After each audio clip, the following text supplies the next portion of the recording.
بسم الله الرحمن الرحيم الحمد لله رب العالمين الحمد لله الذي هدانا لهذا وما كنا لنهتدي لولا أن هدانا الله أشهد أن لا إله إلا الله وحده لا شريك له وأشهد أن محمدا عبده ورسوله اللهم صل على محمد وعلى آل محمد كما صليت على إبراهيم وعلى آل إبراهيم إنك حميد مجيد اللهم بارك على محمد وعلى آل محمد كما باركت على إبراهيم وعلى آل إبراهيم إنك حميد مجيد ورضى اللهم عن الخلفاء الراشدين والصحابة أجمعين ومن تبعهم بإحسان إلى يوم الدين أما بعد السلام عليكم ورحمة الله وبركاته. Mes frères, mes sœurs, les louanges, les remerciements, les éloges ne sert qu'au vivant qui ne meurt pas. Je nomme Allah, le premier qui n'a pas de début, le dernier qui n'a pas de fin. L'apparent, le dominant sur toute chose, le subtil, le bien informé, nous le louons, nous revenons vers lui repentant. Nous demandons protection contre les conséquences de nos péchés et les tendances de l'âme. Celui qui Allah guide, nul ne saurait l'égarer. Celui qui est privé de sa guidée, nul ne saurait lui montrer le droit chemin. J'atteste donc qu'il est le seul digne d'adoration. J'atteste de la véracité, de l'exemplarité, de la prophétie de Mohammed ibn Abdillah. Qu'Allah bénisse ce prophète, sa famille, ses compagnons, tous ceux qui les auront suivis dans le droit chemin et nous fasse l'honneur d'en faire partie. Ensuite donc, bienvenue dans ce live du samedi sur le joyau. Donc la prophétie, nous sommes dans le 23e épisode, après avoir après avoir fait une parenthèse sur le Hajj la semaine dernière, donc on revient sur l'après Ahzab.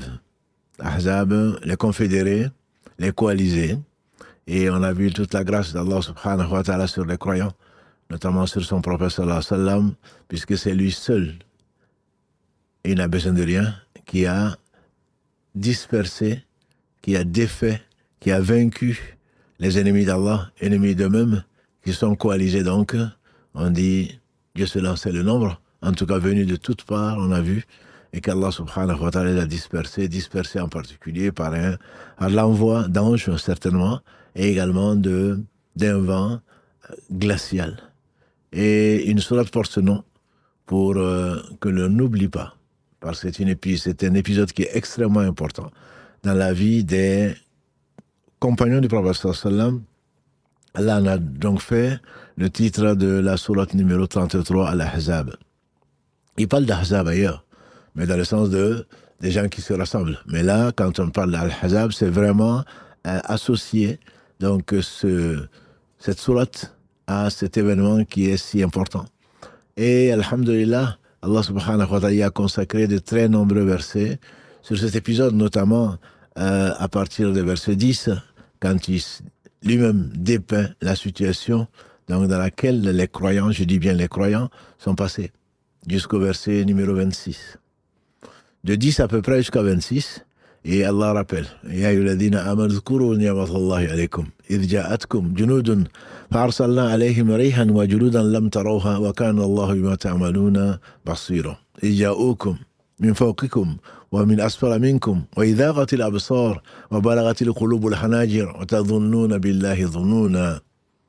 Dans ces versets 10 et 11, Allah subhanahu wa ta'ala nous rappelle et rappelle aux croyants, ô vous les croyants, rappelez-vous donc quand une armée est venue vous encercler et nous leur avons envoyé une armée contre la leur, une armée invisible. Junudan lam tarawha.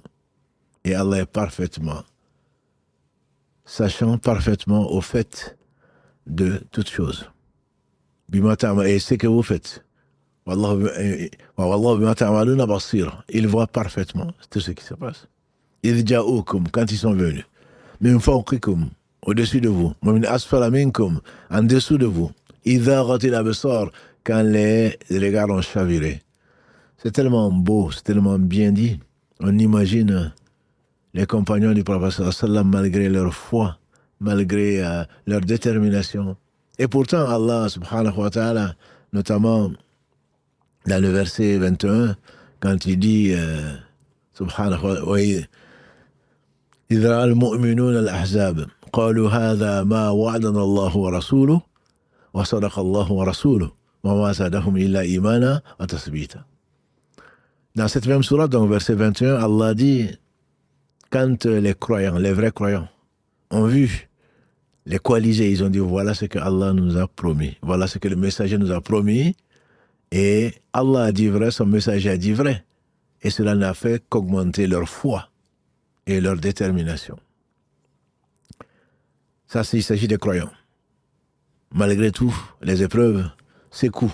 Comme Allah dit, les regards ont chaviré, les cœurs sont montés jusque à la gorge. Et Allah les a défait les Ahzab. Allah a éprouvé, notamment les hypocrites, qui ont prétexté cela, comme ils l'ont déjà fait au Uhud. Ils ont prétexté et ils sont retournés chez eux. Et Allah sait pourquoi. S'ils étaient restés là, probablement, la résistance aurait été moindre. On a vu les conditions extrêmement difficiles dans lesquelles ils ont vécu, vivant, creusant cette tranchée qu'Allah a inspirée. Donc, à Salman al-Farisi, et quelqu'un disait, tout ce qui est bien chez le musulman appartient à l'islam. Et tout ce qui est mauvais chez lui, c'est-à-dire ses péchés, ne lui appartiennent en propre. Donc, quand tu as une bonne idée pour aider les autres, surtout ne la garde pas pour toi. Ne la garde pas pour toi.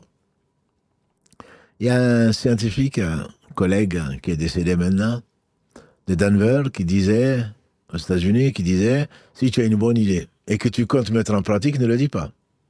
Mais si tu as une bonne idée que tu penses que tu ne pourras pas la mettre en pratique, alors, dis-la. Au moins, on dira, oui, c'est vrai, l'idée vient de lui. C'est assez réfléchi. Mais là, Salman al-Farisi savait. C'était un croyant, comme je vous ai dit, qui a traversé, fils de mage, fils de responsable de mage, qui a traversé, Allah seul sait combien, pour se retrouver à Médine, à la recherche de la vérité, jusqu'à ce que le prophète sallallahu alayhi wa sallam l'y ait rejoint. Et il a reconnu le sceau de la prophétie. Il a reconnu les signes de la prophétie, que les prophètes ne mangeaient pas de sadaqa, par contre ils acceptaient les dons ou les cadeaux. Et tout ce qu'il avait de bien, Allah l'a guidé, Allah l'a créé, Allah lui a donné tout donné, surtout Allah l'a fait sortir de l'errance et de l'égarement, de l'adoration des astres et du feu, vers son adoration à lui seul, subhanahu wa ta'ala. Et ce qu'il avait, c'est qu'Allah lui avait donné, il ne pouvait pas le garder seul. Il faudrait que chacun d'entre nous sache que ce don qu'Allah fait à tout un chacun, et tout le monde est doué, dans un domaine que l'on découvre peut-être, mais tout le monde est doué. Et donc, il ne faut pas être avare. Si tu es avare, ce n'est qu'à ta propre perte. C'est peut-être la raison pour laquelle Allah va sceller de museau. Il va mettre un sceau sur la bouche des gens qui ne savaient et qui ne l'enseignaient pas, et qui sont tus sur la vérité. Sont tus sur la vérité, ce qui a amené certains compagnons du prophète sallallahu alayhi wa sallam à la fin de leur vie, à dire tout ce qu'ils ont entendu du prophète sallallahu alayhi wa sallam, de crainte qu'au jour du jugement dernier, Allah ne leur demande pourquoi tu as retenu la science.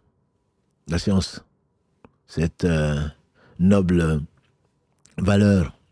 Mais la science, c'est ce qu'Allah a dit, disait Ibn Qayyim, al-ilm, qala Allah, qala Rasulullah sallallahu alayhi wa sallam, qala as-sahaba. La science, la vérité, je ne parle pas du savoir, je parle de la science. Allah a dit, son messager a dit, les compagnons ils ont dit. Ça c'est la science, ça c'est la vérité. Quant à la science profane, il y a de la vérité dedans, mais qui évolue parce que l'homme ne connaît pas grand-chose. Mais ce qu'Allah dit est certainement vrai. Sadaqallah, comme il dit même dans son livre, Sadaqallah, Allah a dit la vérité.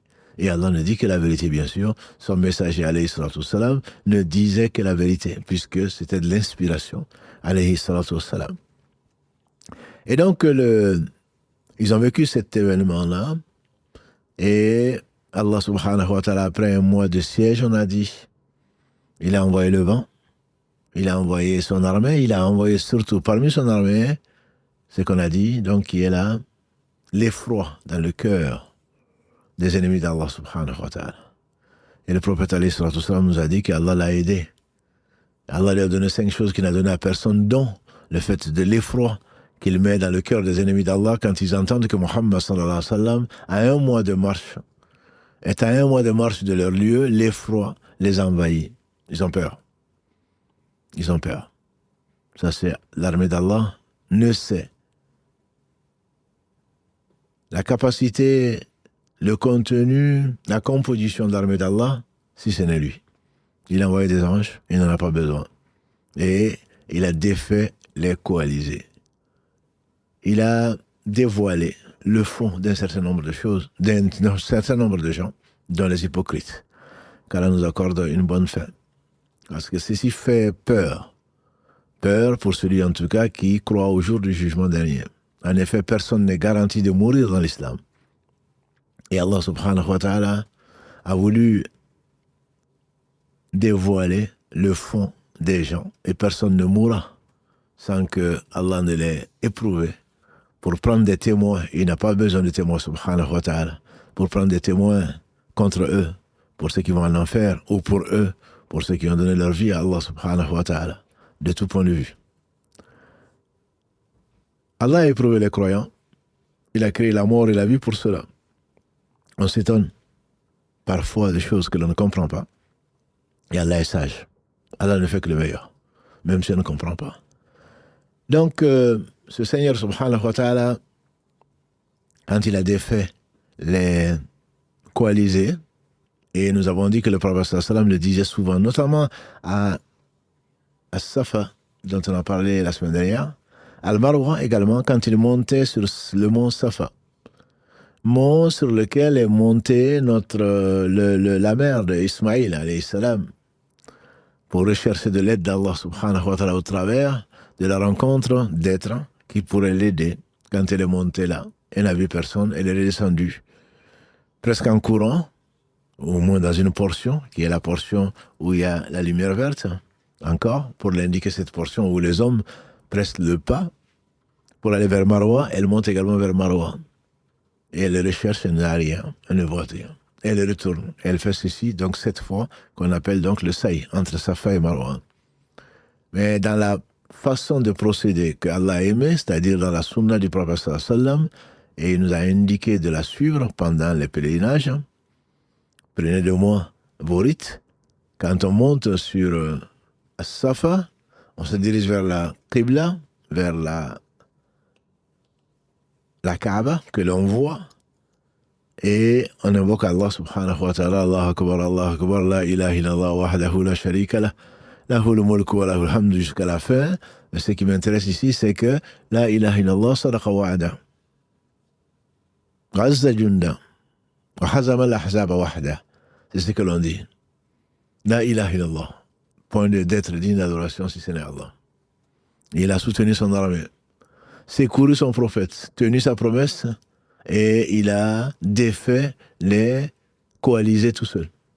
Le prophète sallam revenait souvent dessus pour que les gens sachent que ce n'est pas eux qui l'ont fait, mais c'est Allah subhanahu wa ta'ala qui n'a pas besoin d'eux, qui n'a besoin de rien subhanahu wa ta'ala, mais ce fut ô combien stressant, ce fut combien difficile, au point que les gens, on a dit, mettaient des pierres sur leur ventre, mettaient une pierre, et quand on s'est plaint au prophète sallallahu alayhi wa sallam de la faim, il a soulevé son vêtement pour montrer que lui, il avait 2 pierres pour tromper la faim. C'était extrêmement difficile. Et qu'Allah bénisse donc ces hommes qui ont tenu à cause de leur foi, ils n'ont pas été assiégés parce qu'ils étaient mauvais, ils n'ont pas été assiégés parce qu'ils couraient derrière ce bas monde, ils ont été assiégés parce qu'ils voulaient du bien à ce bas monde-là. Ils voulaient du bien à leurs compatriotes. Et malgré cela, ils ont subi ce qu'ils ont subi. Et sincèrement, c'était une grosse épreuve. Et Allah subhanahu wa ta'ala, après donc cet événement, le prophète sallam a dit, plus jamais. Plus jamais ils nous attaqueront. C'est maintenant à nous d'aller vers eux. C'est à nous d'aller vers eux. Et on ne va pas rentrer dans ces détails-là, parce qu'on n'est pas encore arrivé à un point extrêmement important qui est sur le Hudaybiyah, le traité de paix de Hudaybiyah, qu'on verra, Inch'Allah, très très prochainement. Inch'Allah. Il y a eu le prophète, une fois qu'Allah a défait ses coalisés qui sont venus donc assiéger Madina, ils sont repartis désunis, ils sont repartis dans le chaos, et le prophète sallallahu alayhi wa sallam n'a pas dit, ben ça y est, Allah nous a sauvés, donc on va rester les bras croisés. Au contraire, on dit qu'il a envoyé 14 expéditions, donc, et lui-même a participé à 2, en plus, qu'on appelle donc les Ghazawat. C'est là où il a participé. Les Sariya, c'est ce que, quand il a envoyé des expéditions, et des expéditions, il en a envoyé un certain nombre. 14, donc, ont recensé les historiens. Je ne vais en citer que 3 pour des raisons juste de temps et pour simplifier les choses. Dans la première qui a été envoyée donc avec juste 30 combattants qui étaient dirigés par Mohammed al-Maslama. Donc le prophète l'a envoyé contre des gens qui s'étaient alliés aux Quraysh, des ennemis d'Allah, donc qui ont assisté les Quraysh, et maintenant les Quraysh partis, ils faisaient partie donc des gens les plus austères, et les ennemis les plus acharnés. Et donc le prophète a envoyé Mohammed ibn Maslama pour les affronter, mais que 30. Allah sait où mettre son épreuve. Et donc, quand ils sont arrivés, il y a eu une escarmouche, si on peut l'appeler ainsi, 10 morts parmi cette tribu-là, et les autres sont enfuis. Ces sont enfuis, donc ils sont revenus à Médine, rassurés, revigorés. Ils sont revenus sur la route, c'est ce qui m'intéresse actuellement, sur la route, ils ont rencontré Thamama al-Hanafi. Thamama al-Hanafi, c'était le chef des Banu Hanifa. Donc, ils se sont opposés, mais quand ils ont rencontré cet homme sur la route, ils ne savaient pas qui c'était. Mais les Banu Hanifa sont opposés à Allah en s'opposant au prophète sallallahu alayhi wa sallam.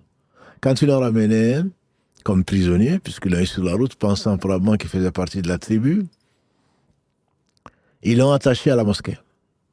Et le prophète sallallahu alayhi wa sallam est venu le voir. Il dit, Thamama, qu'est-ce que tu donnerais pour te racheter de ton passé? Il a dit, si tu me tues comme prisonnier de guerre, je suis un notable, tu auras tué un notable. Mais si tu me libères, je t'en serai reconnaissant en te payant une rançon. Le prophète l'a laissé attaché à la mosquée, certainement lui donnant à manger, à boire. Le lendemain, il lui pose la même question. Thamama, qu'est-ce que tu donnerais pour te racheter? Il donne la même réponse. Le troisième jour, il fait la même question, il a la même réponse. Alors le prophète sallallahu alayhi wa sallam, qui ne parlait pas de lui-même, a tout simplement décidé de le libérer. Et il est parti. Il n'est pas parti très loin. Il a été prendre le ghusl. Il est revenu. Il a dit Ashhadu an la ilaha illallah, Ashhadu anna Muhammad Rasulullah sallallahu alayhi wa sallam. Vous voyez comment l'attitude d'un homme qui était le prophète sallallahu alayhi wa sallam peut influencer sur le devenir d'un homme, peut-être de toute une société. En effet, c'est lui-même qui dit, il dit, ya Rasulallah, maintenant je t'appelle prophète d'Allah, messager d'Allah. Dans ce monde, tu m'étais le plus détesté. Aujourd'hui, tu m'es le plus aimé. Ta religion, c'est celle que je repugne le plus. Aujourd'hui, c'est celle que j'aime le plus. La ville où tu vis, c'est celle qui m'était la plus désastreuse, ou c'est celle qui est celle que j'ai haïssée. Aujourd'hui, c'est la ville la plus aimée du monde. Mais messager d'Allah, quand je sortais et qu'ils m'ont pris prisonnier, en fait, j'étais en train d'aller à la Mecque pour faire la Umrah, le petit pèlerinage. Ça existait avant, hein? La Umrah, c'est pour cela qu'il y a les mois sacrés, etc., comme vous le savez, pour permettre, entre autres, d'aller voir cette belle maison, la première maison sur la terre, qui est donc la Kaaba, pour aller faire le tour, même si c'était pour y aussi, et malheureusement pour eux, aller adorer des idoles. Mais bon, il y avait une sacralisation de ce lieu qui avait donc cette valeur aux yeux des Arabes en particulier, et bien plus que les Arabes. Ibrahim était donc une valeur sûre et reconnue dans l'histoire. Et je devais aller faire la Umrah. Maintenant que je me suis converti, est-ce que je dois quand même le faire? Le prophète sallallahu alayhi wa sallam me dit, oui, fais-le. Oui, fais-le. Ça, c'est l'islam qui vient. L'islam n'est pas venu pour abolir, entre guillemets, toutes les pratiques de la jahiliya d'avant l'islam. L'islam est venu pour confirmer les valeurs de la jahiliya quand il y en a et pour mettre fin à ces mauvaises croyances. C'est l'un des buts d'ailleurs, l'une des finalités donc, du Coran dont on a parlé. C'est pour vraiment changer les mentalités et les croyances. Omar bin Khattab, après son islam, il a dit à Rasulallah, j'avais promis à Dieu de faire l'i'tikaf, qui est une retraite donc spirituelle. J'avais promis à Dieu de le faire. Maintenant que je suis musulman, est-ce que je vais le faire une nuit? Je voulais faire passer une nuit à la Mecque, à la Kaaba, et pour adorer Dieu. Est-ce que je peux le faire maintenant? Le prophète sallallahu alayhi wa sallam a dit, fais-le. L'islam vient confirmer donc des valeurs, et la meilleure d'entre elles étant l'adoration d'Allah sans rien lui associer. Donc, Thamama, il a été à la Mecque et ils ont été étonnés de son comportement. Ils ont dit, mais tu es devenu un renégat? Il a dit non. Je ne suis pas devenu un renégat. Je me suis simplement islamisé. J'ai simplement accepté le message apporté par Mohammed sallallahu alayhi wa sallam. Et quant à vous, je viens de Yamama. Je viens de Banu Hanifa. Quant à vous, vous n'aurez pas un seul grain sans l'autorisation de Mohammed sallallahu alayhi wa sallam. C'est ce qu'il fit d'ailleurs. Les Banu Hanifa étaient donc les pourvoyeurs de grains de la Mecque, où ils ne poussent pas, comme vous le savez, ni arbres, ni arbres fruitiers, ni culture. Et donc, là, le fait que les Banu Hanifa, dont il était le chef à l'époque, le fait donc qu'il ait coupé les vivres, il y a eu une famine à la Mecque, au point qu'ils ont été demandés à Mohammed sallallahu alayhi wa sallam, prophète sallallahu alayhi wa sallam à Médine, de leur permettre de dire donc à cet homme, ce chef des Banu Hanifa, de leur lever l'embargo et de permettre donc à leurs femmes et à leurs enfants de vivre, puisque c'était trop dur. Ça, c'est ce que Allah subhanahu wa ta'ala fait d'un homme qui détestait Mohammed sallallahu alayhi wa sallam, qui détestait sa religion, qui détestait la ville où il vivait. Parce que Shaitan l'a emporté et que celui-là, Allah fait que celui qu'il aimait le plus, la ville qu'il aimait le plus, la religion qu'il aimait le plus, était celle d'Allah subhanahu wa ta'ala. Allah fait sortir le vivant du mort et le mort du vivant. Il ne faut jamais désespérer. Jamais désespérer. Allah fait ce qu'il veut. Nous désespérons parce qu'on ne connaît pas Allah. Allah, quand il veut qu'une chose soit, il suffit qu'il dise soit, et la chose elle est. Subhanahu wa ta'ala. L'expédition, donc, si elle n'a pas rapporté quelque chose, ceci suffit. Comme l'a dit le prophète sallallahu alayhi wa sallam à Khaybar, à Ali ibn Abi Talib, ya Ali, marche doucement, invite-les à l'islam. Par celui qui détient mon âme, si par toi Allah guide une seule personne, c'est mieux pour toi que les chameaux roux.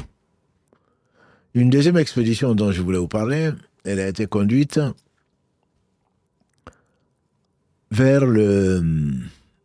par Abu Ubada ibn Jarrah. Abu Ubada ibn Jarrah est cet homme qui fait partie des 10 à qui Allah subhanahu wa ta'ala a promis le paradis par la bouche de son prophète sallallahu alayhi wa sallam. Il a conduit donc 300 cavaliers environ vers le golfe, vers la mer Rouge, assez éloigné, vous pouvez imaginer, de Médine, surtout avec des chameaux,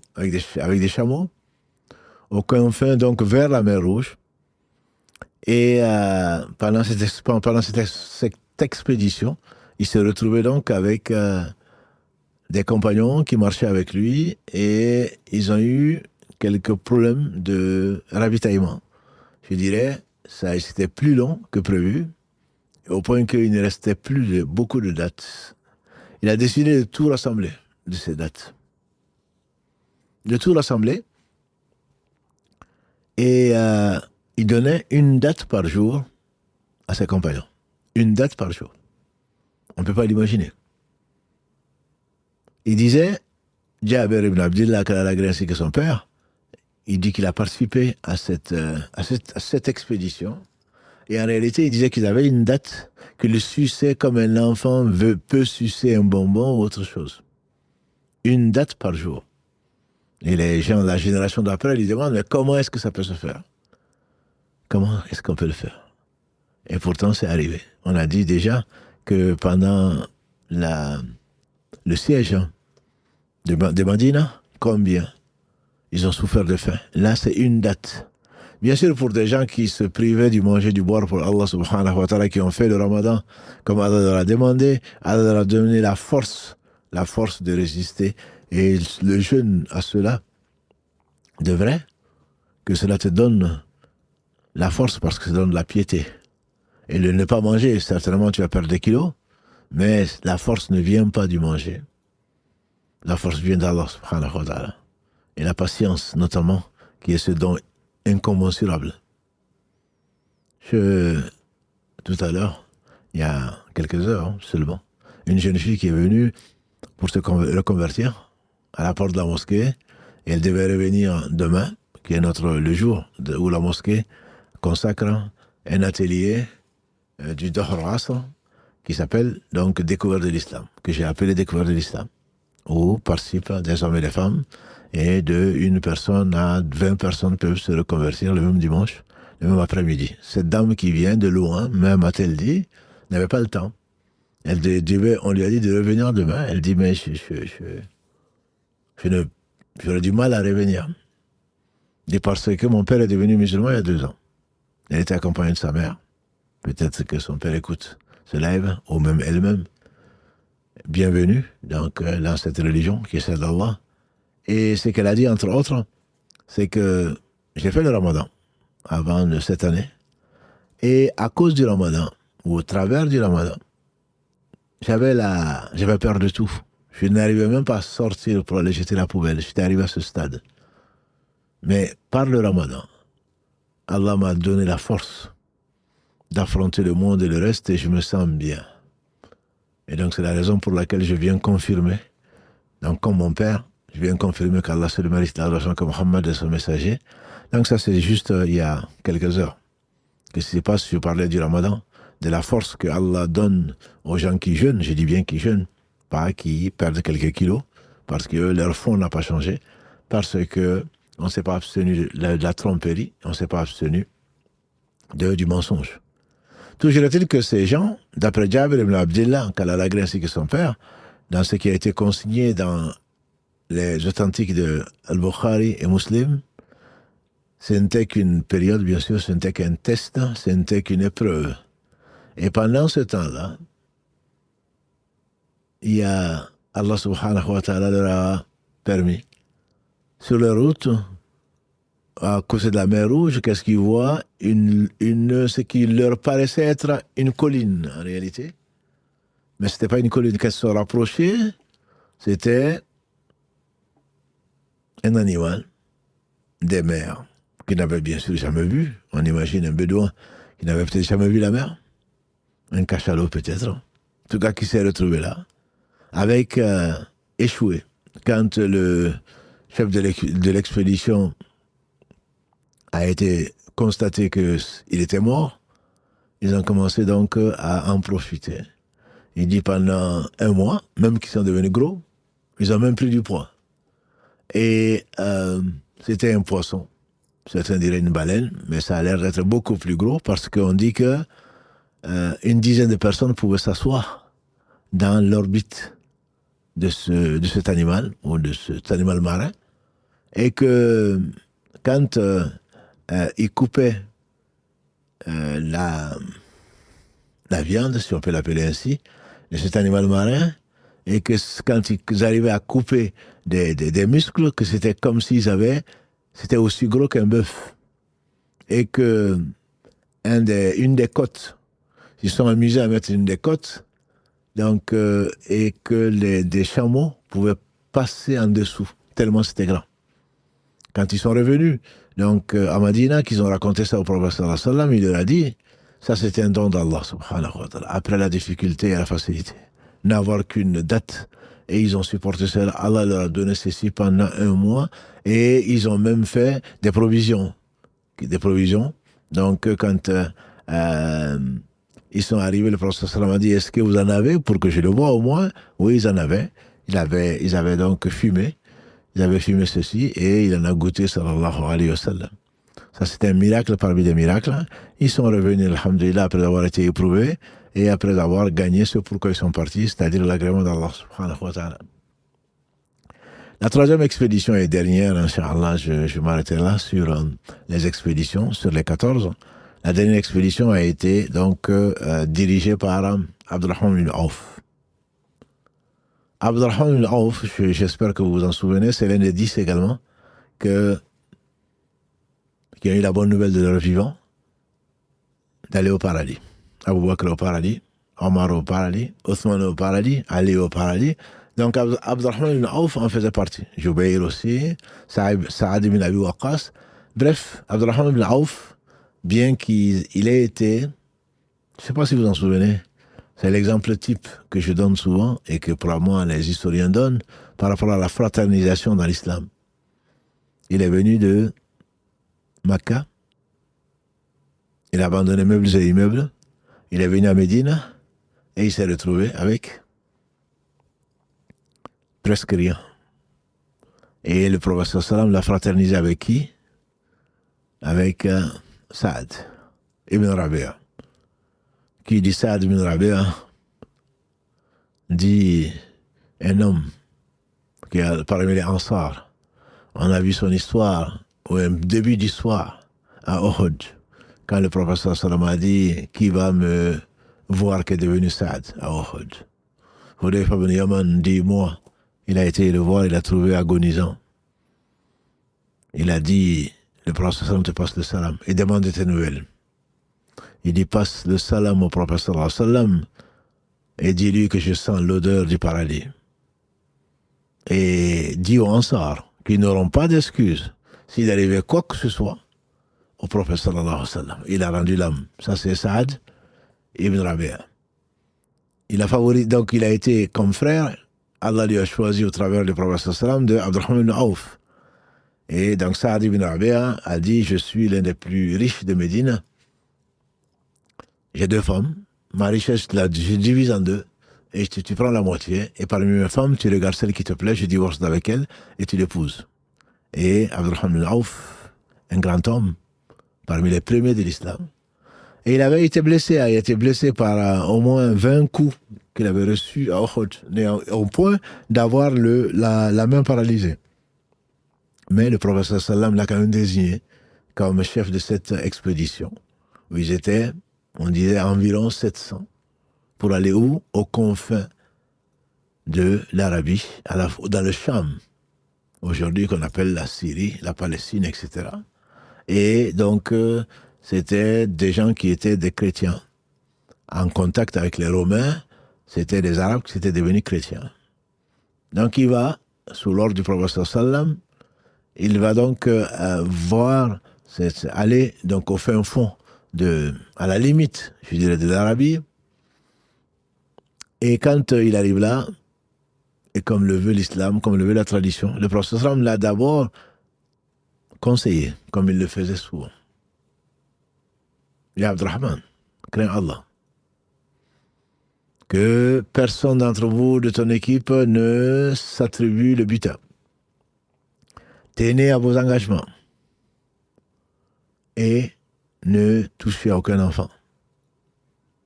Tous ceux qui ne peuvent pas combattre n'ont pas à être inquiétés. Ça, ce n'est pas nouveau. Ça, ce sont des valeurs qui sont sûres.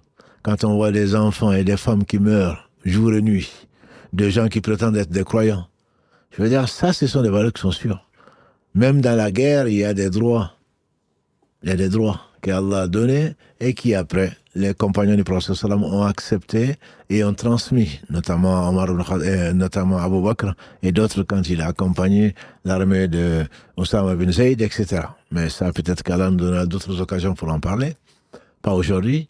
Toujours est-il que le prophète sallam nous a mis en garde contre les conséquences de la trahison, les conséquences de la perversion qui amènent des épidémies, des conséquences de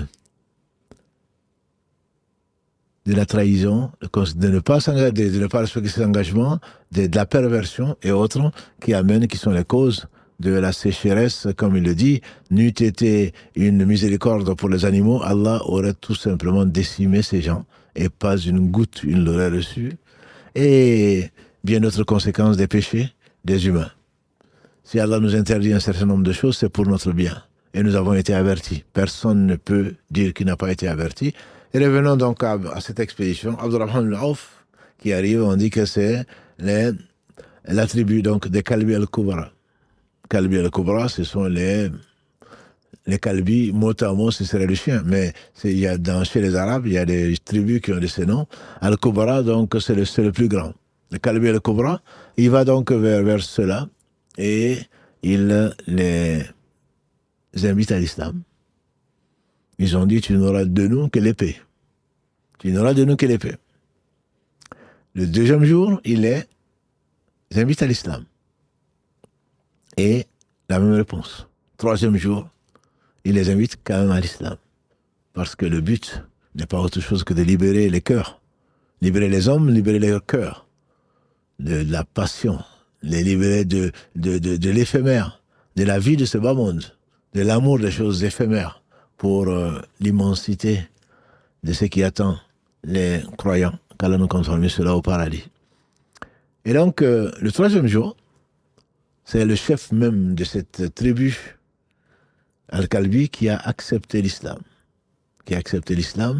Et donc la nouvelle fut envoyée au prophète sallallahu alayhi wa sallam, et en même temps, donc il a souhaité Abdurrahman ibn Auf épouser une de leurs filles, et c'est ainsi que le prophète lui a conseillé justement d'épouser la fille ou une des filles donc de ce chef de tribu, et par ce moyen, Allah subhanahu wa ta'ala a fait naître entre ces deux tribus, ou entre eux, les gens de Médine. Et d'ailleurs, c'est l'une des raisons d'ailleurs qui explique les différents mariages du prophète sallam pour pacifier, pour amener des liens forts entre différentes tribus. Ce sont des choses qui étaient extrêmement importantes avant.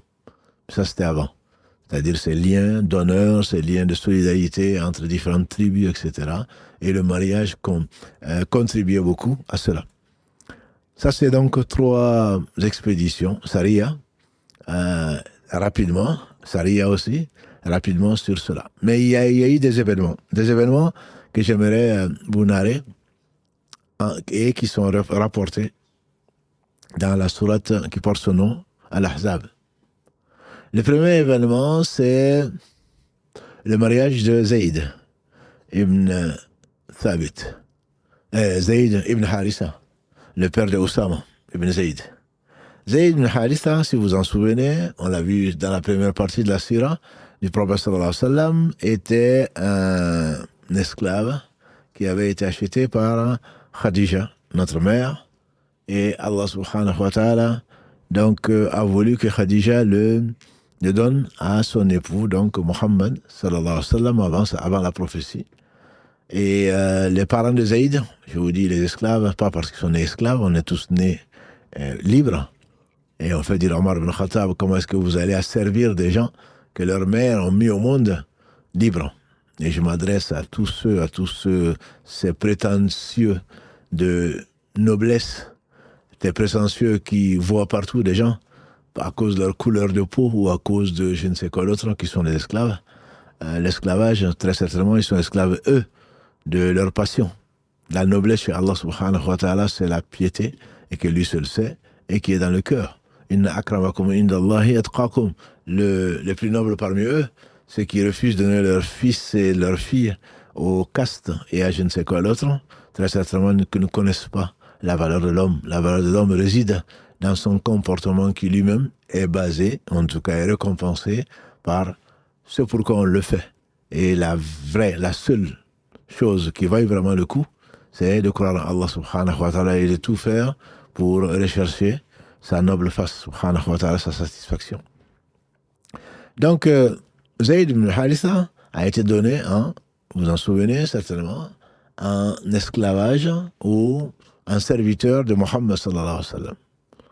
Et ses parents l'ont recherché, puisqu'on a dû le vendre, parce qu'on a dû le prendre. À l'époque, il y avait des razzias, on venait prendre des hommes et des femmes, les vendre, et en faire ce qu'on voulait comme des objets. Zayd ibn Haritha s'est retrouvé donc à la Mecque, acheté par notre mère Khadija, Kanadagré, qu'il a donné à son époux Mohammed sallallahu alayhi wa sallam. Et les parents de Zayd sont venus, à force de recherche, il n'y avait pas Google, mais, alhamdulillah, il y avait des bouches à oreille. Finalement, ils ont su que Zayd était à la Mecque. Ils ont été donc pour le racheter sa liberté.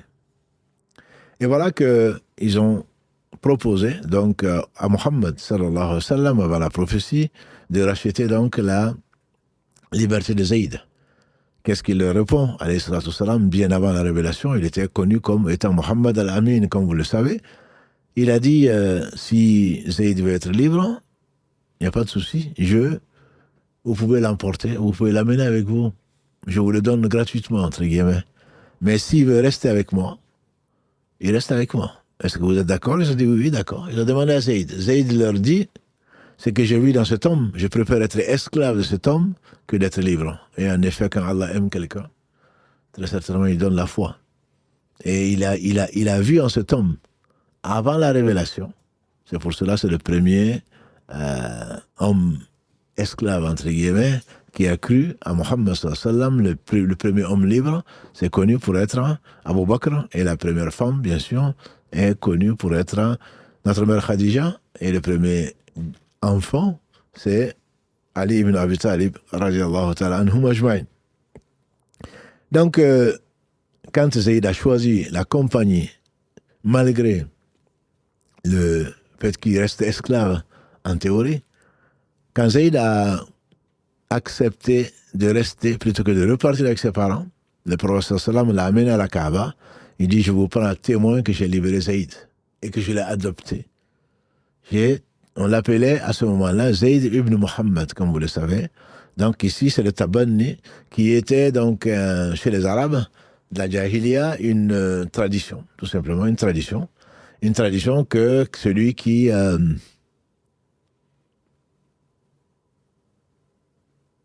un esclave, qui le libère et qui l'adopte, l'esclave doit l'enfant adopté doit porter son nom. C'est pour cela qu'on l'appelle Zayd ibn Muhammad.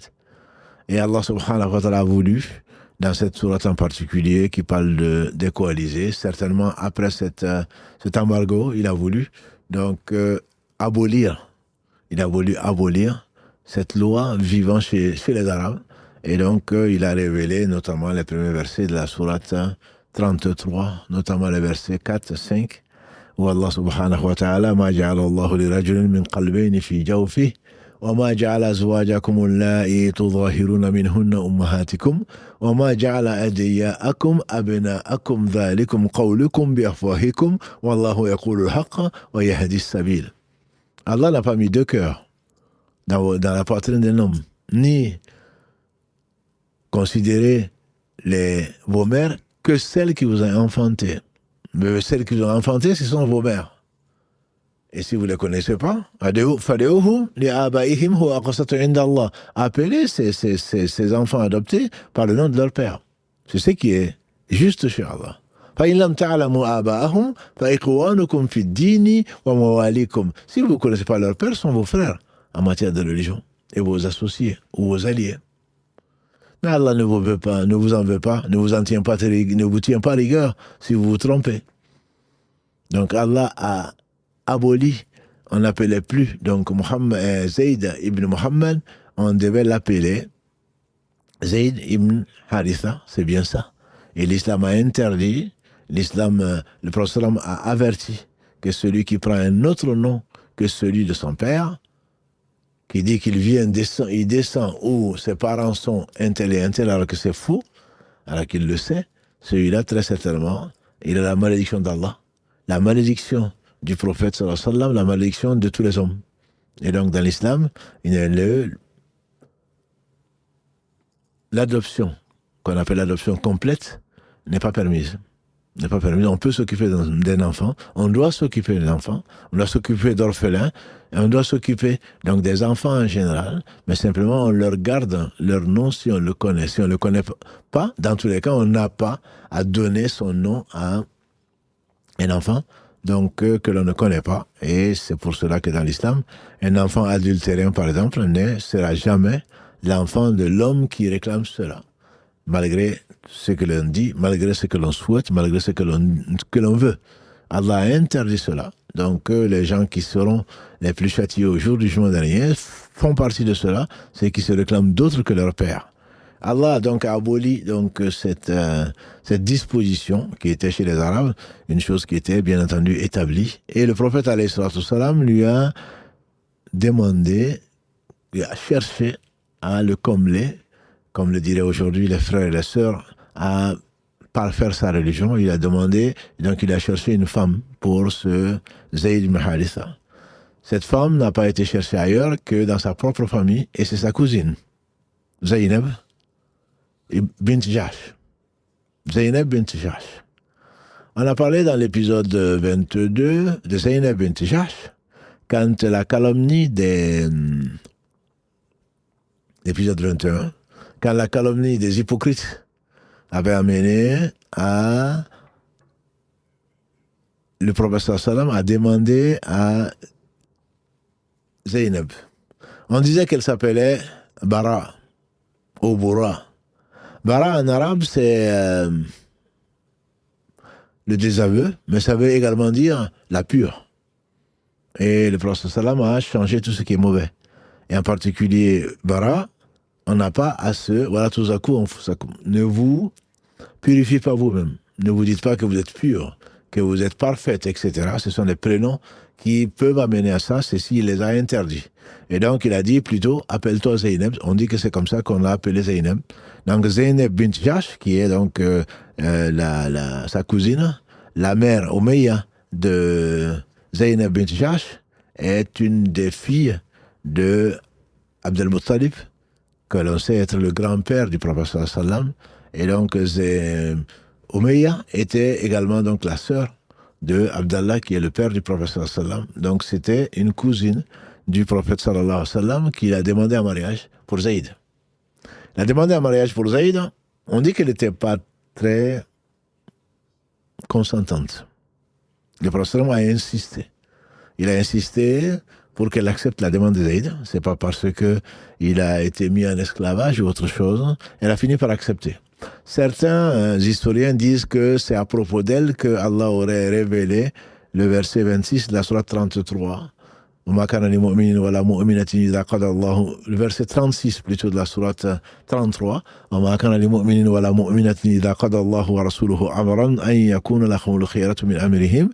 Et il n'appartient pas à un croyant ni une croyante une fois que Allah et son messager ont décidé d'une chose, qu'ils aient le choix. Mais il y a d'autres raisons, sabab nuzul, pour ce verset-là.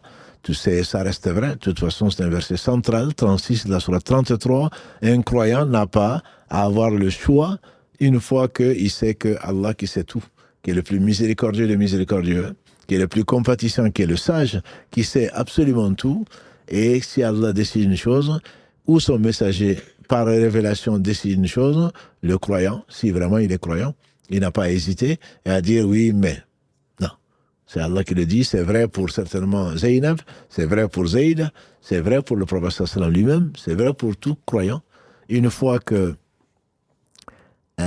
Allah subhanahu wa ta'ala a dicté par miséricorde, a révélé un ordre quelconque, on n'a pas à tergiverser pour cet ordre-là. D'ailleurs, on vient de voir un de ces versets, donc notamment Allah subhanahu wa ta'ala dans la sourate Les Femmes, dans la sourate 4, quand il jure par lui-même, « Fala wa rabbik, la yu'minuna hatta yuhakkimuka fima shajara baynahum »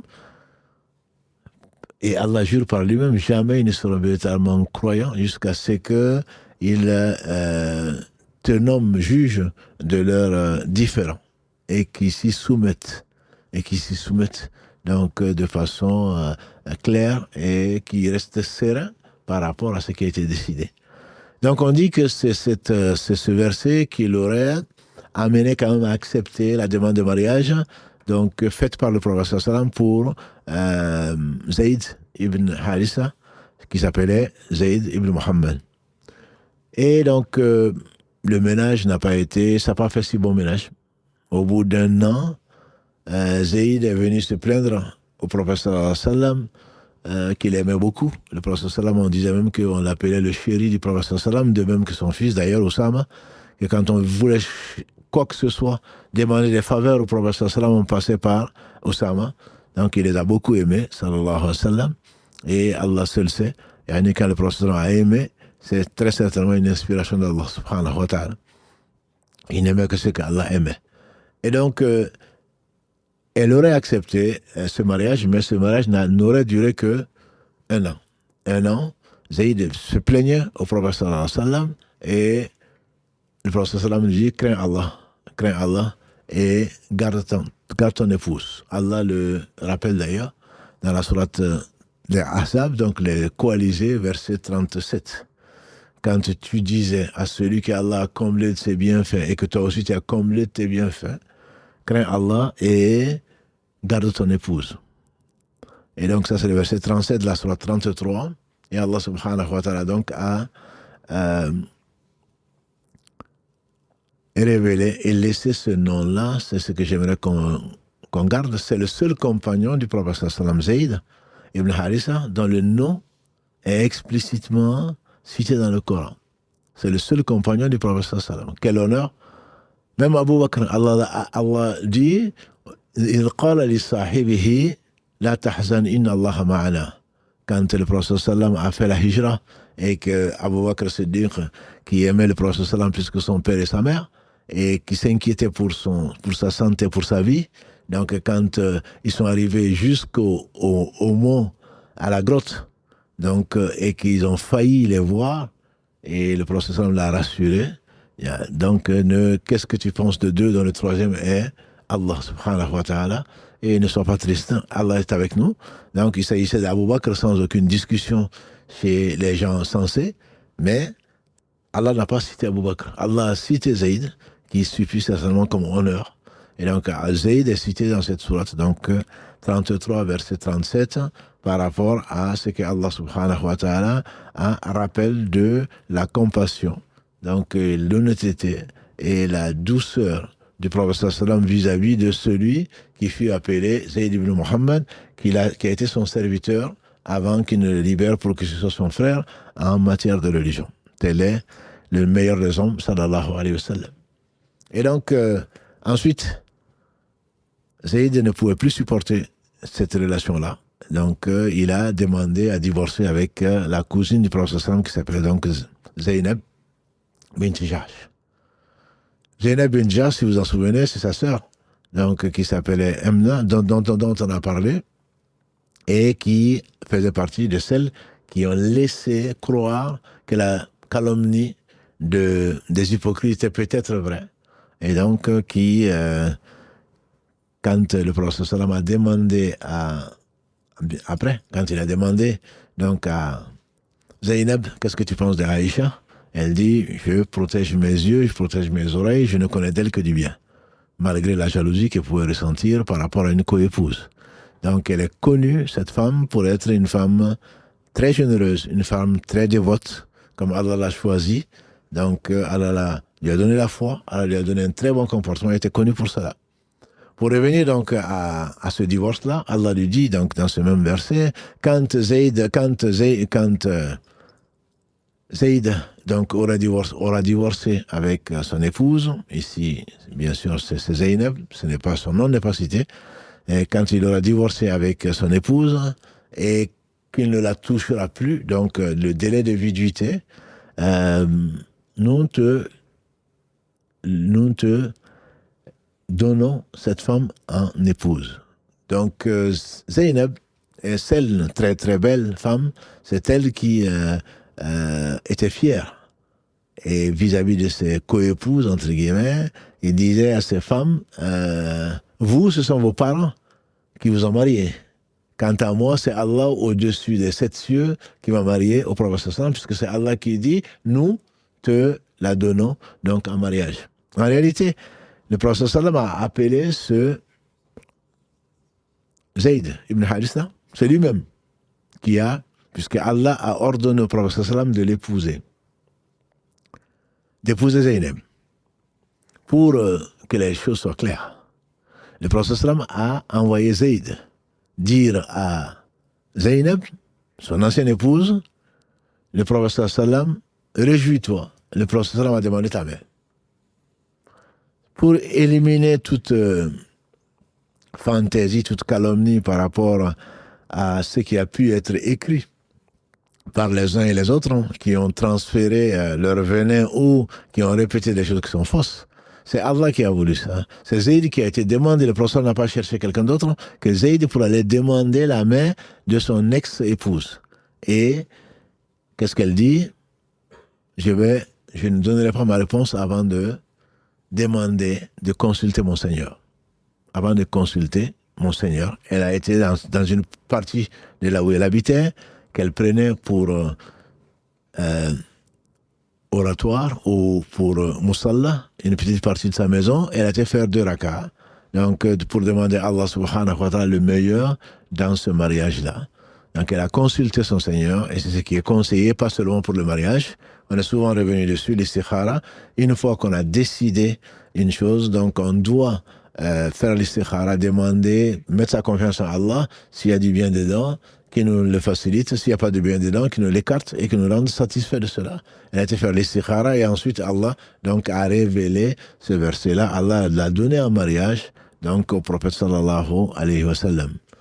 Donc Zaynab, c'est une de ces femmes, alhamdulillah, nobles, et qui était douce, était savante, et on a dit qu'elle était dévote. Elle est morte en l'an 56, si ma mémoire est bonne, de l'Égypte. Donc, bien plus de 30 ans après la mort du prophète sallam. Et elle a rapporté, on dit, 21 hadiths. 21 hadiths, dont 2 qui ont été consignés à la fois par Bukhari et Muslim, et dont 6 également ont été consignés dans ce qu'on appelle Kutub Sitta. C'est-à-dire qu'il n'y a pas de doute dessus. Les 6 livres, on les retrouve dans les 6 livres, qui sont, quand on parle de Kutub Sitta, les 6 livres, c'est le Bukhari, c'est Muslim, c'est Ahmad, c'est Ibn Majah, c'est Abu Daoud, et c'est At-Tirmidhi. Car le fasse miséricorde, quand on dit qu'on le trouve dans les 6 livres, ça veut dire qu'il n'y a absolument aucun doute sur donc, leur authenticité. Donc, Allah subhanahu wa ta'ala a voulu, justement comme il le dit, il a voulu abroger cette loi, une deuxième loi, qui est le fait donc que l'on ne pouvait pas épouser la femme, entre guillemets, même divorcée, de son fils adoptif. Voilà, c'est une loi, c'est comme Allah le dit, afin qu'il n'y ait pas d'interdiction, dans ce verset, afin qu'il n'y ait pas d'interdiction, donc de marier la femme, ou l'ex-épouse plutôt, de son fils adoptif, une fois donc que le délai de viduité a été dépassé. Voilà une réforme que Allah a faite, subhanahu wa ta'ala, et à propos donc de ce mariage-là, puisque c'est Allah qui a marié Zaynab au prophète sallam, il y a une histoire parallèle qui est très importante et que nos sœurs doivent comprendre, les frères aussi. Parce qu'au cours de ce mariage, Allah subhanahu wa ta'ala a décrété, il a révélé un certain nombre donc de règles d'éthique, de comportement. Et en effet, quand Allah a décrété le mariage, donc par ces versets-là, de la sourate 33, Allah subhanahu wa ta'ala a donc fait descendre ce qu'on appelle le verset du voile. Le verset du voile. Wara hijab. Le verset du voile est comme les savants le disent, et qu'Allah bénisse Omar ibn Khattab, qu'Allah l'agrée, celui dont le shaitan marchait sur le toit de Médine, quand il a dit au prophète sallam, Ya Rasulallah, il y a des gens qui te fréquentent, parmi lesquels il y a des pieux, et il y a des gens qui ne le sont pas. Et si tu mettais un voile entre ta famille et les visiteurs? On dit qu'Omar ibn Khattab, on dit qu'il a anticipé la révélation au moins 23 fois, dont une fois dont on a parlé, si vous en souvenez, à Badr, quand le prophète sallam a dit à Abu Bakr et à Omar, on a fait des prisonniers, qu'est-ce qu'on en fait? Et Omar dit, si tu ne demandais que, si tu prenais, si ça ne tenait qu'à moi, j'aurais donné les prisonniers, chacun à sa famille, à son frère le plus proche, puisqu'on vient tous, en tout cas les Muhajirines, viennent de Makkah, à son plus proche parent, qui le tue. Comme ça, au moins, il n'y aura pas de conflit interne. Abu Bakr dit, moi, je demanderai une rançon. Et ensuite, quand il est revenu, il a trouvé le prophète Abu Bakr en train de pleurer. Allah a révélé les versets qu'il a révélés dans la sourate 8, il n'avait pas été donné à un prophète avant toi. Donc, de faire des captifs. Ceux qui s'attaquaient à Allah, à la vérité, aux prophètes, étaient mis à mort quand ils étaient pris en captif. Donc Allah a permis au prophète sallam et depuis, par miséricorde, de faire des prisonniers et donc ensuite de les libérer, soit contre rançon, soit comme on a vu, pour enseigner à 10 enfants, ceux qui savaient lire et écrire, enseigner à 10 enfants médinois et était l'écriture et la lecture et étaient ensuite donc libérés. Ça, c'est une des fois où Allah a confirmé ce que disait Omar et le prophète sallam a dit, après les prophètes, il y a des inspirés. Après les prophètes, il y avait des inspirés. Si dans ma communauté, il y en avait un seul, ce aurait été Omar. Omar, Allah lui a donné cette inspiration, il lui a donné cette intelligence, cette anticipation que personne n'avait parmi les compagnons du prophète sallallahu alayhi wa sallam. Bref, Omar ibn Khattab avait anticipé, il avait dit donc au prophète alayhi wa sallam, et si tu mettais un voile? Ceci va se réaliser, Allah va révéler le verset justement du voile à propos donc à l'occasion plutôt de ce mariage. Dans la mesure où, au cours de ce mariage, il y avait des invités, il y avait beaucoup d'invités, et les gens tardaient. Ils attendaient soit à manger, soit autre chose, et il se faisait tard. Et ceci n'était pas donc quelque chose qui était souhaitable. Ceci n'était pas souhaitable. Et Allah subhanahu wa ta'ala, notamment dans la sourate 33, la même sourate, verset 53, Allah le reproche aux gens, aux les croyants.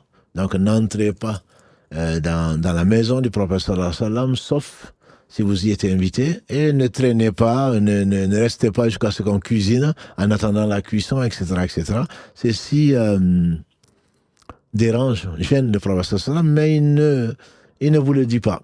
Et Allah n'a pas, entre guillemets, honte de la vérité. Et ne mettez donc un voile entre ses épouses et vous, parce que ses épouses sont vos mères. Il ne convient à personne plutôt d'épouser donc ses veuves.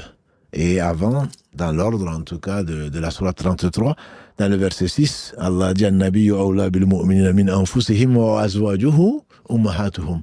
Le messager, an-nabi, le prophète, a priorité sur les croyants, sur eux-mêmes.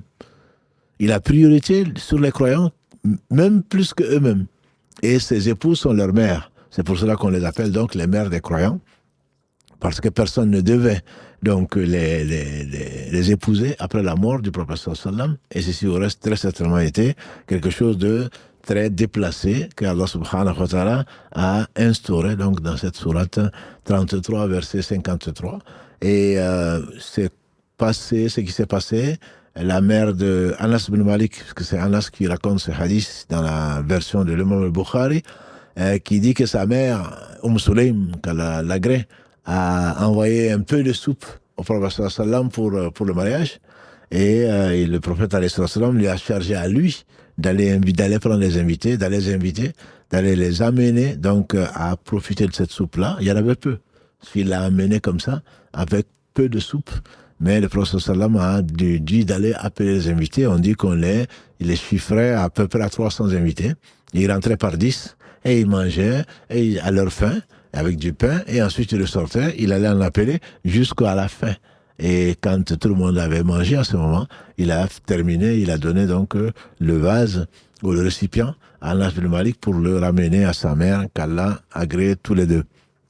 Et donc Allah subhanahu wa ta'ala a instauré, donc quand ils sont restés, le prophète sallam ce soir-là, comme il le faisait tous les soirs d'ailleurs, le prophète sallam passait donc chez différentes femmes pour les saluer, pour demander comment ça allait. Ça, c'est même si ce n'était pas le tour d'une épouse, il faisait le tour de la maison, et on disait même qu'elles se retrouvaient toutes au même endroit avant que celle qui avait sa nuit, donc qu'il reste là-bas. Mais il faisait le tour jusqu'au Asr, on peut dire.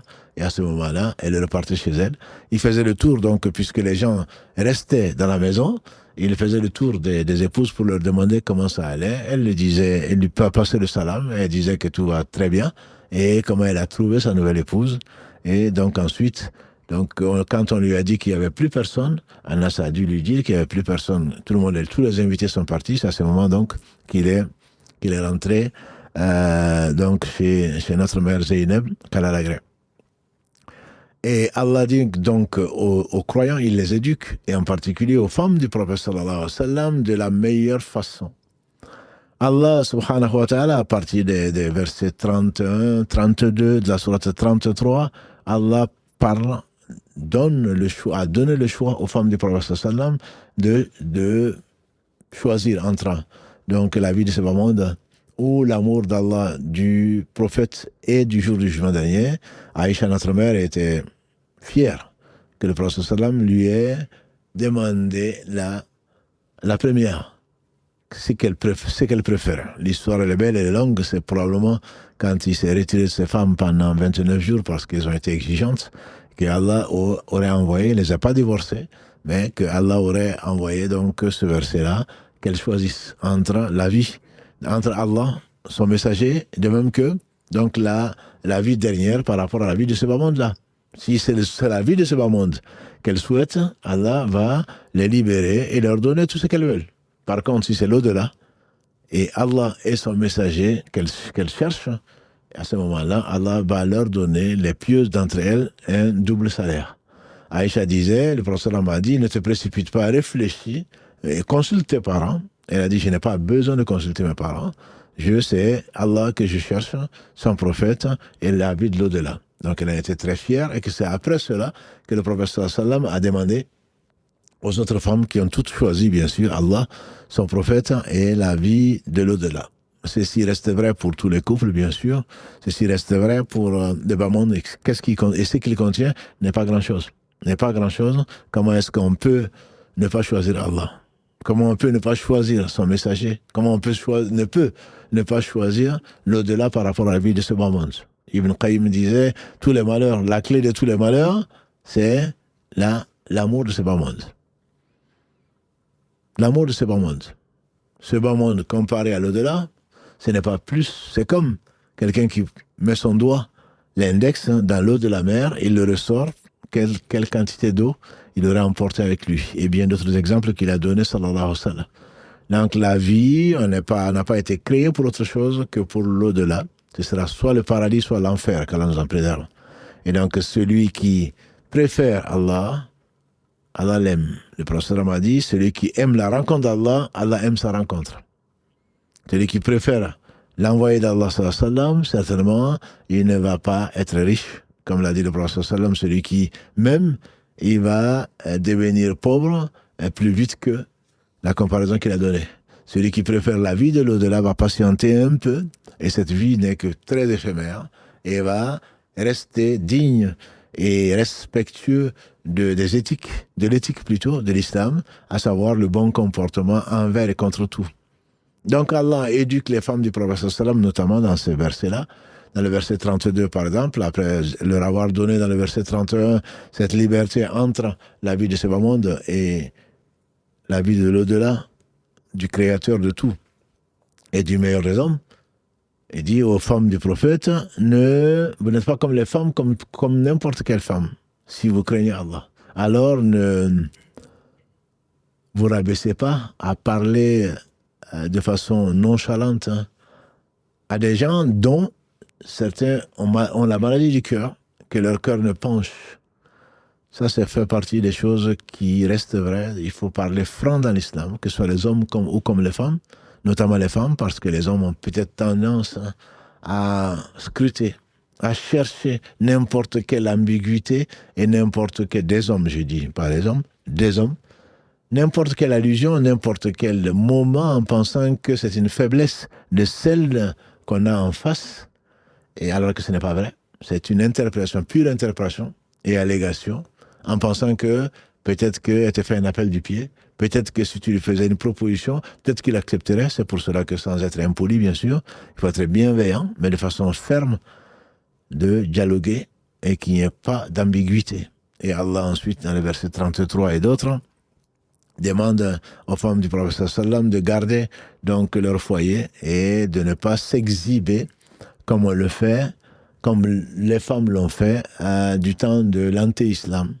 Les savants disent donc que Allah demande, après la séparation donc par le hijab, Allah demande aux femmes donc de se couvrir et de ne pas montrer donc leur poitrine, leurs atours, etc., comme il le confirme dans la sourate 24, verset 31, quand il dit aux croyantes, après avoir, dans le verset 30, après s'être s'adressé aux croyants, de baisser les yeux et d'être chaste, il dit la même chose aux femmes dans le verset 31, et à ce moment, il leur explique les exceptions, qu'il fait également dans le verset 55 de la sourate 33, et dans le verset 31 de la sourate 24, il permet donc de montrer ses atours à leur père, bien sûr, à leur mari, à leurs frères, à leurs oncles, à leurs neveux et à leurs femmes. Donc, ce qui est permis et ce qui ne l'est pas. Ceci est assez clair dans les versets 31 et de la sourate 24 et donc dans le verset 55 de la sourate 33. Et aujourd'hui, on entend que tout ceci, bien entendu, ce sont des traditions. Non.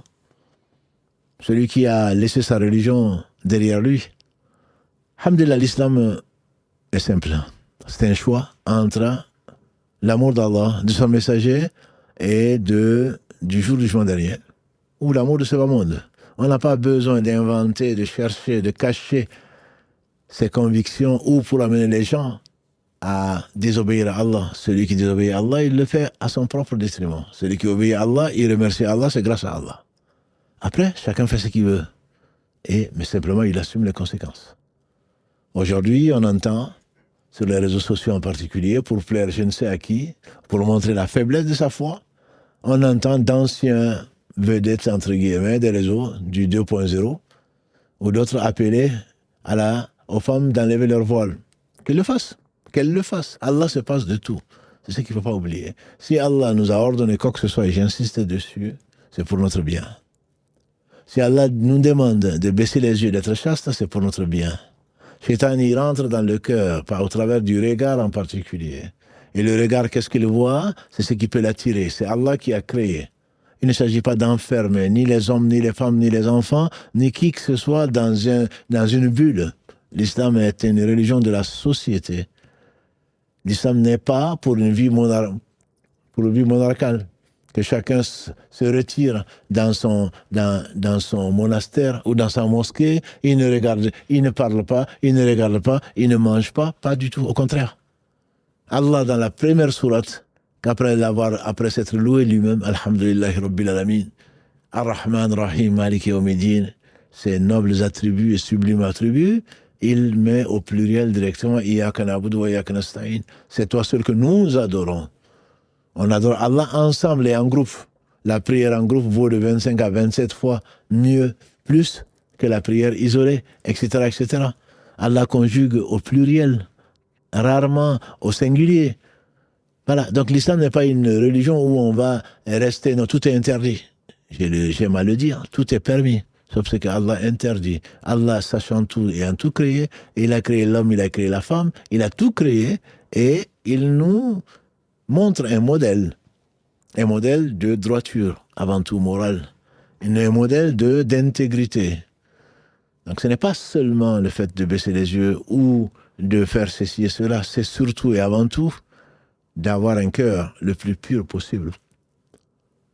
Parce que ce sont les péchés qui viennent voiler. Qu'est-ce qui est péché? C'est ce qu'Allah a interdit. Ou c'est ce que négliger ce qu'Allah a ordonné. Allah n'a rien ordonné que le bien. Il n'a rien interdit que le mal. Ou le mal l'emporte sur le bien. Par conséquent, soit on croit, soit on ne croit pas. On n'a pas besoin de convaincre les uns et les autres ou se justifier. La taqwa hahuna, disait le prophète sallam, la piété, n'est-ce pas, elle est là. La piété, elle est là. Et qu'Allah subhanahu wa ta'ala, je vois que le temps passe, vite même, qu'Allah subhanahu wa ta'ala bénisse ces hommes et ces femmes qui ont cru en lui, avec une certitude qu'il leur a donnée, Et avec une faveur qu'il leur a accordée, c'est le fait de pouvoir lui obéir. Même en obéissant à Allah, c'est grâce à Allah. Tu ne peux pas obéir à Allah que par une grâce d'Allah et sa permission, subhanahu wa ta'ala. Et ce sont ces hommes et ces femmes qui ont aimé Allah parce qu'Allah les a aimés pour qu'ils l'aiment et qui sont très certainement qu'Allah a agréé, comme il l'a dit subhanahu wa ta'ala, وَالسَّابِقُونَ أَوَّلُونَ مِنَ الْمُهَاجِرِينَ وَالْأَنصَارِ وَالَّذِينَ تَبَعُوهُمْ بِإِحْسَانٍ رَضِيَ اللَّهُ عَنْهُمْ وَرَضُوا عَنْهُ. Les tout premiers muhajiroun qui ont émigré de la Mecque vers Médine, et ceux qui les ont reçus, et ceux qui les ont suivis dans un comportement exemplaire, Allah les a agréés, et ils ont agréé Allah. Et il leur a promis, sa promesse est vraie, subhanahu wa ta'ala, verset 100 de la sourate 9, qu'Allah subhanahu wa ta'ala nous fasse l'honneur donc de le connaître pour l'aimer, parce qu'on ne saurait l'aimer que parce qu'il nous permet de le connaître, et de nous donner cette possibilité, que dis-je, cet amour de lui obéir et de nous assister notre vie durant pour que on gagne ici-bas et dans l'au-delà. On n'a pas à choisir entre ici-bas et l'au-delà. Comme on dit, non, mais vous choisissez. Oui, on choisit l'au-delà, mais ceci nous amène également à être libre. Libre intellectuellement, libre physiquement, libre de tout. Toute injustice. Et c'est pour cela que le plus important, c'est très certainement de viser l'amour d'Allah subhanahu wa ta'ala qui nous l'accorde. Et je vais m'arrêter là, Inch'Allah, pour pouvoir peut-être répondre à quelques questions si vous en avez. Mohamed Adda est votre interprète. Oui, salam alaikum, cher. Salam alaikum à tous nos frères et nos sœurs qui nous suivent. Barakallahu fikum pour votre fidélité. Alhamdulillah, cher, comme tu le sais, le samedi, en tout cas sur ce sujet-là, il n'y a pas tant de questions que ça, donc on ne va pas déroger à la règle ce soir non plus. Il y a juste 2-3 questions. Je répondrai, il y en a une auquel je vais répondre rapidement. C'était la personne qui a demandé, je suis arrivé un peu en retard, à quels sont les horaires du live. Alhamdoulilah, ça fait un petit moment qu'on a changé maintenant, depuis qu'on a changé l'heure d'été passé. Le changement d'heure d'été est arrivé, on est passé à 19h, donc que ce soit le lundi, le mercredi ou le samedi, et peut-être on passera à 19h30, mais ça on vous avertira également. Cheikh, il y a pas, comme je te disais, et comme on a un peu l'habitude maintenant concernant les questions sur ce sujet-là, parce qu'alhamdoulilah, barakallahu fik, pour le récit qui est très prenant, et je pense qu'alhamdoulilah, nos frères et nos sœurs en tout cas sont très à l'écoute et pris par l'histoire. Il y a un passage que j'ai relevé, moi, cher, où tu parlais, alors désolé, j'ai pas retenu le nom, tu parlais d'Al-Kubra, la personne qui est allée inviter à l'islam, et on lui a répondu, tu n'auras de nous que l'épée. Abdurrahman al-Auf. Voilà, donc il est revenu une deuxième fois, une troisième fois. Le fait, la réponse, tu n'auras de nous que l'épée, ça veut dire qu'on te déclarera la guerre, en gros. Si absolument, ça veut dire que tu ne mérites que la guerre. Donc tu auras en face de toi des gens qui sont courageux et qui vont t'opposer l'épée et certainement qui vont te tuer.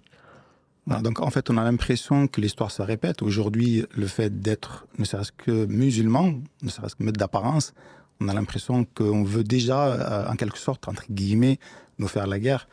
Quel est l'enseignement en fait à en tirer, et quel comportement, je sais plus ou moins qu'est-ce que tu vas y répondre, mais peut-être apporter quelques précisions à la dessus, Inch'Allah, Cheikh. Barakallahu fik. Le prophète sallam, il a dit, Bada islam gharib, sayaoud ghariba kama badal. Touba lil ghuraba. L'islam a commencé singulier étranger et il reviendra étranger et bienheureux, entre guillemets, les étrangers.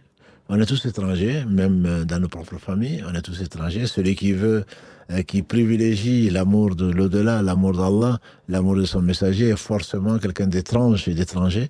Et que ce soit ici ou ailleurs, d'ailleurs, ce que je veux préciser, juste Mohamed, c'est que même dans nos propres familles, on est parfois combattu, peut-être même plus, par les gens, mais d'où tu viens, mais tu te prends pour qui, et nos anciens, et ceci, et vous ne voulez pas qu'on vive, etc. Le problème, c'est qu'ils sont enchaînés. Les gens sont enchaînés dans les traditions, ils sont enchaînés dans l'ignorance, c'est pour cela qu'on appelle la jahiliya, le temps d'avant l'islam. Et c'est que l'on sait, on fait dire à quelqu'un, si les rois de ce bas monde savaient la richesse qu'on a dans le cœur, ils nous auraient tués pour l'extraire. C'est-à-dire que le croyant se doit, parce que Allah l'a aimé, il vit une vie intérieure qui est extraordinaire. Et si on n'y arrive pas, on demande à Allah subhanahu wa ta'ala de nous y aider. En fait, dire à Ibn Taymiyyah qu'en prison, qui disait, je ne sais pas comment remercier mes geôliers. Je ne sais pas, parce qu'ils m'ont retiré de ce bas monde-là pour me consacrer à l'amour d'Allah. Il dit que j'ai vécu des choses qui, si elles étaient répandues sur tout le Cham, c'est que surtout la Syrie, la grande Syrie et tout ce qu'on veut, ça leur aurait suffi. C'est-à-dire que c'est un bonheur. Ce n'est pas de la schizophrénie ni quoi que ce soit. Au contraire, c'est quelque chose. On ressent les choses différemment. Et comme dit Allah subhanahu wa ta'ala dans la sourate 22, verset 46, ce ne sont pas les yeux qui sont aveugles. C'est le cœur qui est dans les poitrines. Donc le fait d'avoir des ennemis, c'est naturel. Ça, c'est une loi d'Allah subhanahu wa ta'ala.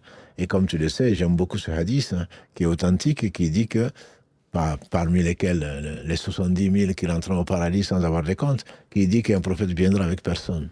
Il y a des prophètes qui viendront avec quelques-uns. Donc le nombre et que tu sois félicité d'être devenu musulman, c'est quand même étonnant. Ce serait étonnant parce que les gens, quelque part, ils te prennent comme leur contre-exemple, comme témoin. C'est ce qu'Allah dit d'ailleurs.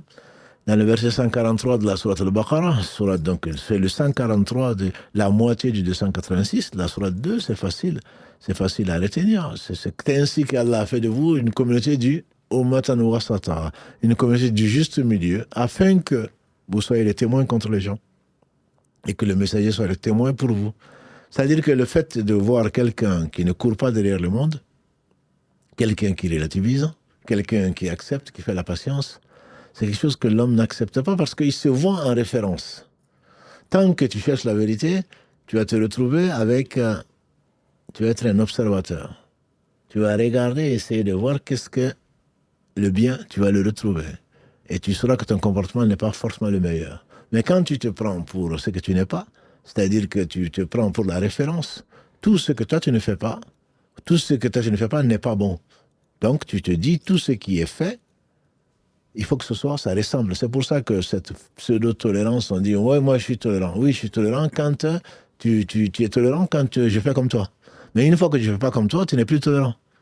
Donc c'est une loi générale qu'Allah a voulu pour éprouver bien sûr les croyants et pour éprouver les non-croyants. C'est les pervers comme les pieux parmi les croyants. C'est justement le fait de savoir que c'est un don, la foi, mais elle doit être vécue pour pouvoir vraiment apprécier la foi. Donc que les gens se disent ce n'est pas bon ou pas, tant que l'éthique est là, tant qu'on ne leur fait pas du mal, il n'y a pas à revenir sur ces convictions. Et ce n'est pas le nombre, comme tu le sais, ce n'est pas le nombre des adhérents d'une cause qui peuvent témoigner de la véracité ou de l'exactitude de cette cause-là. Barakallahu fik, chef, pour la réponse. Barakallahu fik, en tout cas, de préciser aussi que parfois, même dans nos propres familles, effectivement, on vit des situations qui sont encore plus compliquées et ça fait c'est même plus douloureux, en fait, à recevoir de son propre frère ou voire même de sa propre mère ou son père. Absolument, je pense que c'est très fin.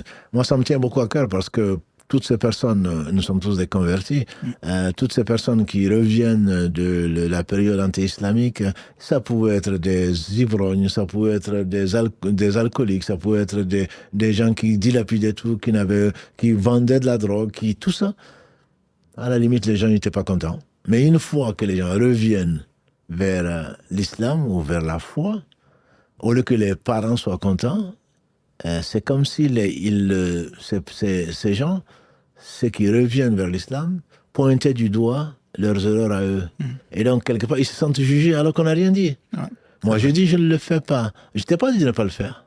Non, mais tu veux dire que... Non, mais je ne veux rien dire. Je veux dire, laisse-moi tranquille. Voilà, tu as fait un choix, assume-le. Et moi, j'ai fait un choix, accepte-le. Et ça, malheureusement, je dirais malheureusement, parce que c'est plus étonnant que ce soit de la propre famille, au lieu de remercier Dieu d'avoir fait sortir de nous mieux que nous, c'est le contraire. Donc, c'est par jalousie, tout simplement, comme les gens du livre ont jalousé les musulmans. C'est simplement par jalousie qu'on ne veut pas. Parce que c'est comme si on pensait que si Allah remplissait, si Allah n'avait personne à mettre au paradis, ben, il ne va quand même pas le faire, parce que le paradis existe. Donc, il va peut-être nous repêcher. Mais s'il y a des gens qui arrivent à ne pas faire ça, des gens qui arrivent à ne pas dire ça, des gens qui arrivent à faire ça, ça veut dire, donc tu veux dire que moi je suis négligent. Moi je t'ai rien dit. J'ai dit qu'Allah m'a donné la possibilité de faire ça, je le fais. Je t'ai pas dit pourquoi tu le fais pas. Je te juge pas. Mais l'homme se juge lui-même comme si les gens le jugeaient. Voilà. Donc, si tu C'est l'image de l'autre, en fait. Exactement, c'est l'image de l'autre. Et quelque part, bon, c'est le miroir de l'autre. Et au lieu que tu en profites pour dire que finalement, il faudrait peut-être que je me remette en cause, non, tu juges l'autre. Et en plus, forcément, en négatif, en disant que l'autre te juge, alors qu'il n'a rien fait. Au contraire. Il est plutôt là, il prie pour toi, il est plutôt là pour t'aider à avancer si tu veux. Mais l'orgueil s'empare de l'homme. Moi, je suis la référence. Et c'est, comme tu l'as souligné, c'est vraiment peut-être ce qu'on attend le moins, mais c'est le plus fréquent dans nos familles. Encore une fois, combien de gens sont rentrés dans l'islam et qui ont été vraiment violentés, qui ont été maltraités, qui ont été même bannis de leur famille. À la limite, ça se comprend mieux que quelqu'un qui naît dans une famille musulmane et qui était dans l'égarement, qui revient vers Allah et qui est aussi attaqué et qui est aussi presque banni par ses frères, par ses sœurs, parce qu'il ne veut pas faire comme tout le monde fait. Mais il ne leur demande rien, il ne leur reproche rien. Et ça, c'est le cas, en tout cas, de beaucoup de nos frères et de nos sœurs. Voilà, que là, en tout cas, nous guide et nous donne la patience nécessaire. Oui. Une question qui... Alors, pas forcément un lien direct avec le sujet, mais entre les petites parenthèses que tu fais quand tu expliques certains passages, tu as dit qu'il est interdit de donner le nom d'un enfant autre que le nom de son père. Ouais. Donc la question c'est, est-ce interdit aussi d'appeler la femme de quelqu'un, donc son épouse, de prendre le nom de son mari? Alhamdulillah, Elle a été posée 2 fois, donc Non, bien sûr, c'est une chose, les sœurs qui posent la question en connaissent la réponse. En tout cas, ce que j'ai appris, c'est que le prophète sallam a dit celui qui sera le plus châtié, entre guillemets, il y a beaucoup de hadiths dans ce sens-là, ça veut dire qu'il faut le comprendre, c'est que ce châtiment peut être douloureux, c'est celui qui se réclame d'autre que son père. À partir de ce moment, certains savants ont compris que le fait de s'appeler Madame Intel, rentre dedans parce que tu dis que tu aimes, ton nom c'est, je sais pas, Oumoria Sadiq. Voilà, parce que ton mari c'est Monsieur Sadiq. Alors que ton vrai nom c'est Amri. Voilà, pour aller vite. Voilà, donc ça c'est une conception, effectivement, on peut lire sur Internet, sur Google, qu'on n'a pas à prendre le nom de son mari. Pour éviter le doute, ce n'est peut-être pas le sens du hadith. Le sens du hadith, c'est celui qui se réclame. C'est que moi, je suis le fils de Mohammed. Pour Zayd ibn Mohammed, alors que son père s'appelait Haritha. Son vrai nom, c'est Zayd ibn Haritha, qu'Allah subhanahu wa ta'ala a interdit de l'appeler Zayd ibn Mohammed et comme toute personne comme ça. Donc, pour éviter le doute ou la divergence, je conseillerais très fortement donc aux personnes qui souhaitent ça, au moins de mettre un tel. Donc, Oumoria Amri et épouse ceci.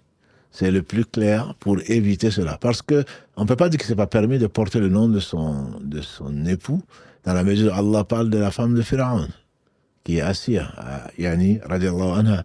Allah parle de la femme de Lut. Il parle de la femme je dirais presque que c'est Madame Lut, c'est Madame Nouh. Voilà. Mais je ne suis pas aussi convaincu que ceci est interdit. Par contre, je conseillerais très fortement donc d'éviter les divergences, parce que je ne vois pas en quoi le fait qu'on t'appelle Madame Machin, surtout que tu peux changer après un divorce, après ceci et cela, je ne vois pas en quoi ça te tient tellement à cœur que tu prendrais le risque d'être châtié au jour du jugement dernier. Même si ma conviction, c'est qu'il ne s'agit pas de cela. Mais je ne conseille à personne de flirter avec les divergences. Barakallahu fik pour la précision. Dernière question. La personne demande, est-ce que Zeynep a eu un enfant avec Zayd? Est-ce que Zeynep a eu un enfant avec Zayd? l'histoire ne nous l'a pas laissé à ma connaissance. Zayd a eu Osama c'est le mariage a duré 1 an.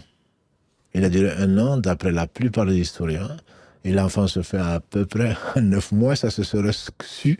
Et Allah a dit quand Zayd donc se sera séparé d'elle, et nous te la donnerons. Donc il y a un délai de vigilité, le délai de vigilité d'une femme enceinte aurait été l'accouchement, et on l'aurait su. À ma connaissance, non. Ayman est plutôt la mère de Osama, donc à ma connaissance, Zayd n'a pas eu d'enfant avec Zaynab. Barakallahu fik, Cheikh. Il n'y aura pas de questions. Je vois quelques questions qui ne sont pas forcément vraiment en relation avec le sujet du soir. Et donc, je vous invite, comme d'habitude, à vous connecter lundi soir à 19h donc, pour poser ces questions-là. Alhamdoulilah, Karim sera le porte-parole de vos questions sur ce live-là. Et Cheikh, je te remercie, Barakallahu fik, encore une nouvelle fois. Et je te laisse terminer, Inch'Allah, pour donner rendez-vous donc lundi. Inch'Allah, donc le prochain rendez-vous, comme tu dis, c'est lundi. Est-ce que les internautes peuvent peut-être s'exprimer, hein? Est-ce qu'ils préfèrent 20h ou 19h30? Parce qu'aujourd'hui, en tout cas en Europe, notamment en France, les horaires, le Maghreb, il est aujourd'hui à Toulouse à 21h20. Donc, mais cela pose le problème également d'avoir le temps de répondre à vos questions, notamment le lundi, qui nous occupe aujourd'hui presque 2 heures. De 19h jusqu'à 21h, on peut encore le faire. Et donc, si on repousse le début de l'émission à 19h30, ce sera 30 minutes de moins également donc à l'émission. Mais je sais que ça ne sera que 17h GMT et que beaucoup de gens travaillent, alhamdoulilah, et que heureusement que Karim met les replays. Mais on préfère bien entendu le direct, d'où son nom de live. Mais bon, alhamdoulilah, on va essayer de faire au mieux. On se consulte nous-mêmes et on verra ce qu'on pourra vous proposer, Inch'Allah. Simplement, je dis que la Sira, plus j'en parle, plus je me rends compte que c'est une science qui est extraordinaire. Et c'est là où on comprend le mieux le Coran. Et donc, j'invite mes sœurs et mes frères vraiment de vivre le Coran. Quand je dis vivre le Coran, c'est vraiment avec la Sira. La Sira explique le Coran explique la Sira. Et la Sira, c'est également la Sunna du prophète sallallahu alayhi wa sallam, donc sa façon d'agir, ses réactions et ses dires exactement qu'on trouve. Et c'est un tout qui est inséparable. Donc la Sunna et le Coran sont inséparables et c'est là où on voit vraiment la connexion ou l'interconnexion. Et plus on lit les récits de ces hommes, bien sûr, qui sont autour de l'envoyé d'Allah, on en parle dans l'envoyé d'Allah, mais en même temps on parle, et pour cause, de ces hommes qui l'aimaient vraiment plus qu'eux-mêmes, et qui aimaient Allah et qui ont traduit donc leur amour et leur foi par le sacrifice qu'ils ont pu faire de leur personne et de leur bien pour Allah subhanahu wa ta'ala. On ne peut que les aimer. Et encore une fois, qu'Allah les bénisse, qu'Allah soit satisfait d'eux. Et mon seul réconfort, je vous assure, c'est vraiment qu'Allah nous fasse aimer ces gens-là. Parce que le prophète m'a dit, d'après Anas ibn Malik, l'homme ira avec les gens qu'il a aimés. Et aimer, ce n'est pas seulement faire un portrait. Aimer, c'est pas seulement parler d'eux. Aimer, c'est vraiment suivre leurs pas et demander à Allah subhanahu wa ta'ala de les bénir pour qu'il mette un ange, pour qu'il dise ainsi que vous aussi. Et il se peut que dans sa miséricorde, Allah nous rassemble donc avec ces hommes, je dis bien ces hommes, avec un grand H. Voilà, prochain rendez-vous donc lundi, Inch'Allah, peut-être à 19h en tout cas, sauf si vous préférez 19h30. Subhanakallah wa bihamdika, ashhadu an la ilaha illa anta, astaghfiruka wa atubu ilayk. Subhana rabbika rabbil izzati amma yasifun, wa salamun ala al-mursalin, walhamdulillahi rabbil alamin. Wassalamu alaykum wa rahmatullahi wa barakatuh.